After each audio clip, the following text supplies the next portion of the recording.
En aquel tiempo Jesús recorría todas las ciudades y aldeas, enseñando en sus sinagogas, proclamando el Evangelio del reino y curando toda enfermedad y toda dolencia. Al ver a las muchedumbres, se compadecía de ellas, porque estaban extenuadas y abandonadas, como ovejas que no tienen pastor. Entonces dice a sus discípulos: la mies es abundante, pero los trabajadores son pocos. Rogad pues al Señor de la mies que mande trabajadores a su mies.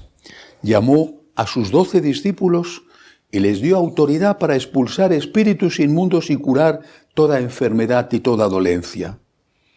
Y a estos 12 los envió Jesús con estas instrucciones: id a las ovejas descarriadas de Israel, id y proclamad que ha llegado el reino de los cielos. Curad enfermos, resucitad muertos, limpiad leprosos, arrojad demonios. Gratis habéis recibido, dadlo gratis. Palabra del Señor. Hoy es la memoria litúrgica de San Francisco Javier, un santo por el que siento un gran cariño, patrono de las misiones junto con Santa Teresita de Lisieux, una monja de clausura con gran acierto. Los dos fueron declarados patronos de las misiones y los misioneros, una porque rezaba por los misioneros y el otro porque gastó su vida en los territorios de misión, sobre todo en Asia. San Francisco Javier, hay que leer sus cartas a San Ignacio, que son interesantísimas. San Francisco Javier tenía el alma y el temple de aquellos misioneros españoles, naturalmente no solo españoles, pero él era de España, que abrieron naciones enteras, continentes enteros a la evangelización. ¿Por qué? Lo explica él en una de sus cartas a San Ignacio de Loyola. ¿Por qué? Porque estaban convencidos de que no era igual para el presente y para la vida futura ser católico que no serlo. No era un desprecio a las otras religiones de los pueblos donde iban a evangelizar. Pues San Francisco Javier se encontró sobre todo con hinduistas, también con budistas, también con sintoístas, es decir, él encontró personas de distintas religiones, venerables, con grandes valores, pero él sabía que Cristo era la verdad plena, que esas religiones tenían su parte de verdad, su parte, y que había muchos elementos positivos en esas religiones, pero que solo Cristo era el verbo hecho carne, la palabra hecha carne, la verdad hecha carne, la verdad plena.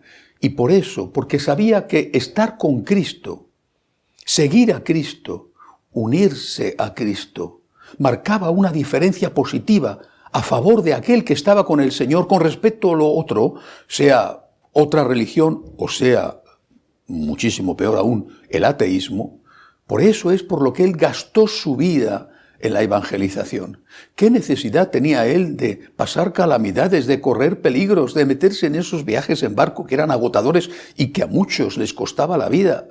¿Qué necesidad tenía él de eso si siguiendo el hinduismo, el budismo, el sintoísmo o el islam, o que esa gente se pudiera salvar con la misma facilidad que declarándose seguidor de Jesucristo? ¿Qué necesidad tenía este excepcional misionero de dedicar su vida a la misión, lo mismo que tantos misioneros en América, en África, en Asia, en Oceanía, lo mismo que han hecho ellos? ¿Qué necesidad tenían de morir incluso, de padecer persecución, de ser torturados? Pienso en los jesuitas del Canadá, por ejemplo. ¿Qué necesidad tenían? ¿Si daba igual? ¿Si era lo mismo ser de una religión que otro? ¿O es que, pobre San Francisco Javier, en el siglo XVI eran tan atrasados que pensaban que el cristianismo era mejor? Eso dicen algunos. En aquella época creían que el que moría sin ser bautizado se iba a condenar, y hoy sabemos que se salva todo el mundo al margen de si tiene o no tiene fe. Eso dicen algunos. Esta gente, estos misioneros, dieron la vida porque creían que no era igual y que Jesucristo no había venido a la tierra simplemente para hacer turismo sideral, turismo celestial, para conocer una de sus lejanas posesiones en el inmenso universo galáctico. Había venido para salvar a estos hijos de Dios, a estas criaturas de Dios, a imagen y semejanza del Dios que los creó. Había venido a salvarnos y por lo tanto no era igual seguir a Jesucristo que no seguirlo. Para la tierra, para la vida en la tierra y por supuesto para la vida eterna. Si nosotros perdemos de vista, y hemos perdido de vista esto en muchísimos sentidos, y son muchos incluso los que dentro de la Iglesia han perdido de vista el valor que tiene la fe católica, insisto, para esta vida y para la vida eterna, cuando perdemos de vista esto estamos haciendo inútil el trabajo de estos gigantes de la fe que derramaron su sangre, gastaron sus fuerzas, emplearon toda su vida para transmitir algo que consideraban valioso para aquellos a los cuales se lo estaban ofreciendo. ¿Y si no hubiera sido por San Pablo? ¿Si no hubiera sido por Santiago apóstol? ¿O por el resto de los apóstoles y por los que vinieron después, por supuesto? Un San Ignacio de Antioquía, un San Policarpo de Esmirna, un San Ireneo de León, tantos ilustrísimos que murieron mártires. Si no hubiera sido por ellos, ¿dónde estaríamos nosotros? No tendríamos la fe. Pero para estos que dicen que todo da lo mismo, también todo les daría lo mismo. Todo les daría lo mismo porque simplemente han perdido la fe. Esta es la causa de que no tengan ese celo que tenían los misioneros, que tenía San Francisco Javier por llevar el Evangelio a todos los rincones, hasta el último rincón de la tierra, como Cristo les mandó. Id hasta el borde de la tierra, hasta el final de la tierra, hasta aquel Finisterre, que en aquella época se identificaba con la punta más metida en el mar, con el cabo más metido en el mar de Galicia, a donde fue el apóstol Santiago evangelizando de la mano de María todo el camino que recorrió aquella patria, España, que es desde entonces la tierra de María. Si no hubiera sido por ellos, ¿dónde estaríamos nosotros? Repito, lo que pasa es que ahora les da igual a estos que dicen que es lo mismo ser católico que no serlo. Lo que pasa es que a esto les da igual precisamente porque ya han perdido la fe en lo que es de verdad la Iglesia Católica. No sé si también han perdido la fe en Dios, pero desde luego sí en el mandato de Jesucristo de evangelizar. El Señor dice: la mies es mucha y los obreros pocos. Rogad al dueño de la mies que mande obreros a su mies.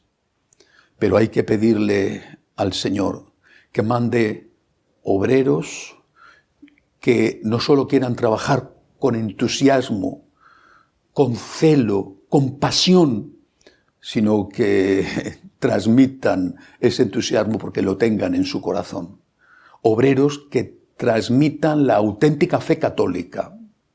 Hace un par de meses hice una oferta a los laicos que quisieran consagrarse a Dios, entrar en las escuelas de agradecimiento, porque creo que es imprescindible hoy formar al laico para hacer frente no solamente a la secularización, al secularismo que nos ataca desde fuera, sino al terrible secularismo interno de la Iglesia.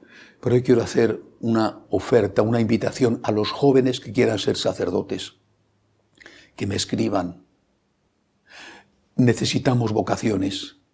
La necesitamos para mandar nuevos misioneros a tantos sitios que no tienen parroquias, a tantos países que se encuentran incluso con sacerdotes, pero con sacerdotes que por los motivos que sean han visto cómo su fe se volvía tibia y han llegado a ese extremo de decir que da lo mismo ser católico que no serlo, porque para ellos en realidad ya da lo mismo.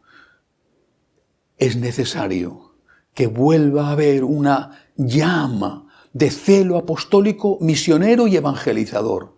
Y para eso es necesario que haya jóvenes que digan: por ti, Jesús, como hicieron mis mayores, por ti, Jesús, por agradecimiento a ti, quiero entregarte mi vida para llevar el mayor de los tesoros que tengo a los otros, el mayor de los tesoros que eres precisamente tú. Que así sea.